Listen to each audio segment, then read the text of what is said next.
Across the still waters of Britain's lakes and reservoirs glide one of the most graceful birds, the Great Crested Grebe, elegant and serene. It moves with effortless beauty, as though the water itself was carrying a living work of art.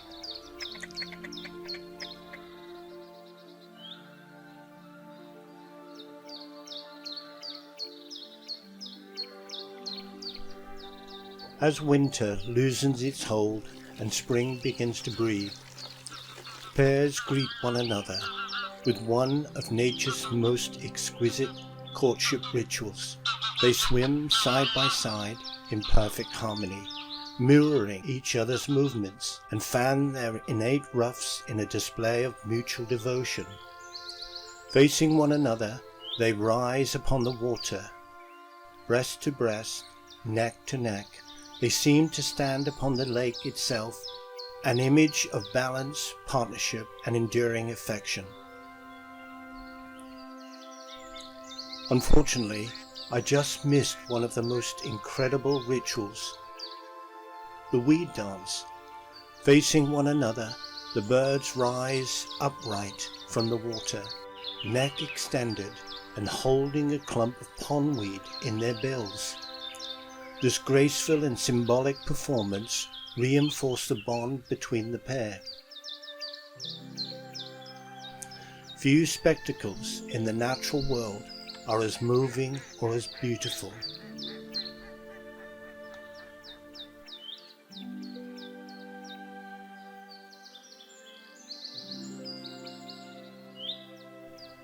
In spring, the Great Crested Grebe is transformed into a creature of extraordinary splendor.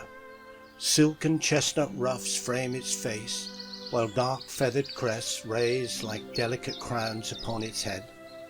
White cheeks gleam in the morning light, and every movement is a touch of quiet dignity.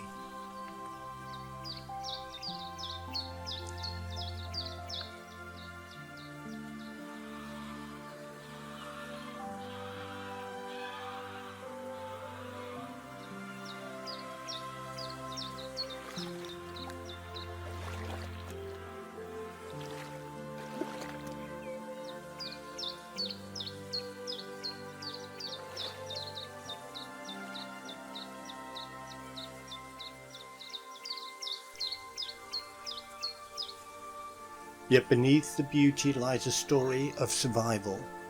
In the 19th century, the Great Crested Grebe was hunted almost to extinction. Its soft, lustrous feathers were sought after by the fashion of the day.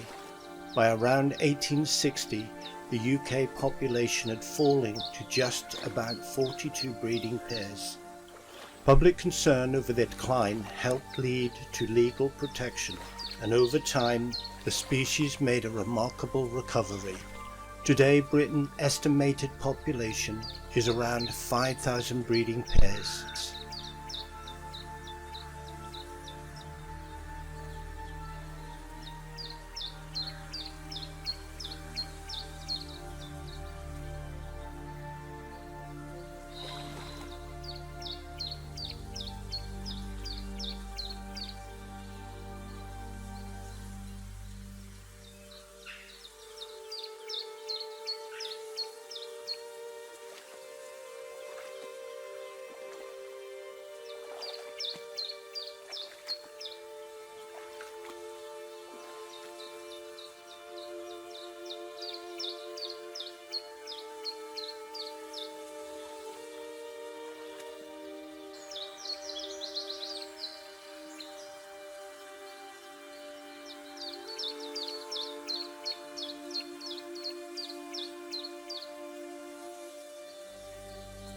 The Great Crested Grebe can be found on lakes, reservoirs, gravel pits, and other still waters.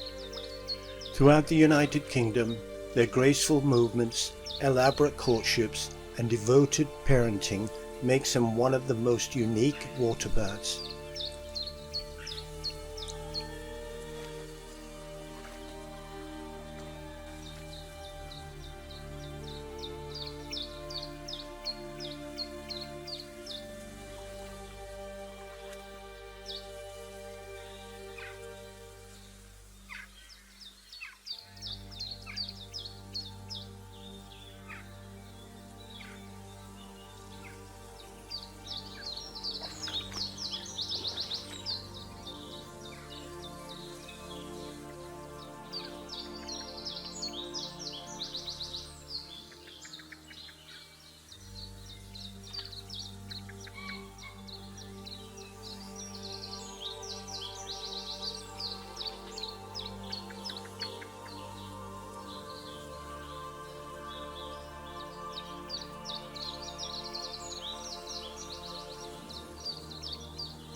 As soon as the bonding of affection is complete, the start of a new generation begins. The Great Crested Grebe lays its clutch of eggs at intervals, with a typical clutch consisting of 3 to 4 chalky white eggs. Both male and female take part in the incubation period, which is around 27 to 29 days. Both parents carefully turn the eggs and maintain the nest throughout this period. Once hatched, the striped chicks are precocial, meaning they are active almost immediately and can swim from birth.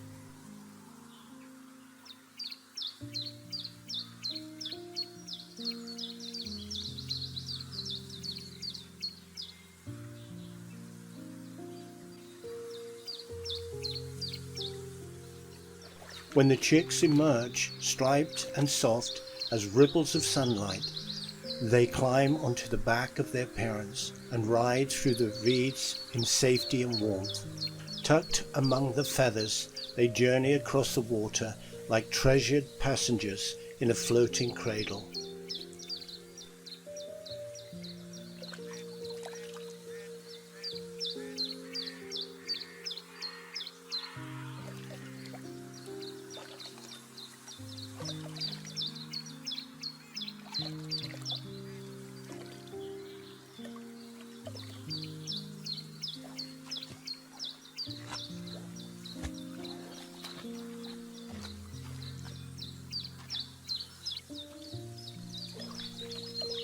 Parents also teach their chicks essential survival skills.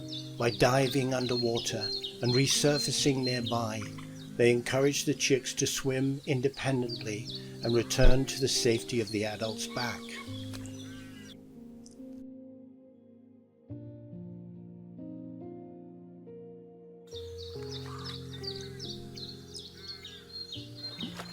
The Great Crested Grebe is more than just a bird. It is a symbol of peace, serenity, and grace restored, of love expressed through movement of life carried gently upon the water. To watch a pair dancing at dawn is to witness one of nature's most profound expressions of beauty, an ancient dance performed on mirror lakes where water, light, and devotion becomes one.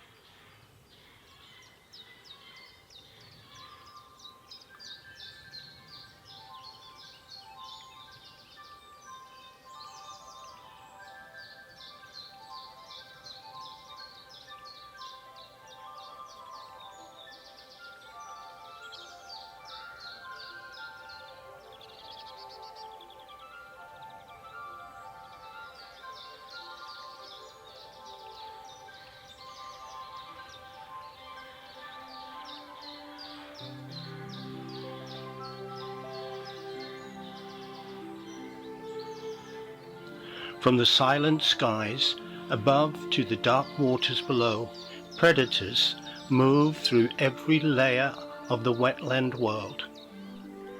High overhead, great hunters patrol the open air, the powerful white-tailed eagle, the swift osprey, the low gliding marsh harrier, and the fierce peregrine falcon. All bring fear to the reed bed and the open water. Ducklings, eggs, and even full-grown birds may fall beneath their sudden strike. Along the margins of the water, other dangers move quietly through the grass and the reeds. The American mink slips silently along the bank. Otters hunt with speed beneath the surface, and the red fox prowls the shoreline at dusk and dawn. Birds nesting close to the water's edge, hidden only by shallow reeds, are especially vulnerable to the patience and the cunning of the red fox. Yet some of the greatest danger remains unseen beneath the waters itself. Among the submerged weeds lies the pike, the great ambush predator of Britain's freshwater lakes and rivers. Motionless and concealed, it waits with ancient stillness. With explosive speed, it can seize ducklands, young coots, and on occasion even adult grebes, dragging them suddenly beneath the dark surface. For young waterbirds, the first few weeks of life are the most perilous. Every ripple may conceal danger, every shadow may signal death. Only through the tireless vigilance and devotion of parents do many chicks survive long enough to reach adulthood. And so the wetland remains a place of both beauty and struggle, a living world shaped by instincts, survival, and the endless balance between the hunter and the hunted.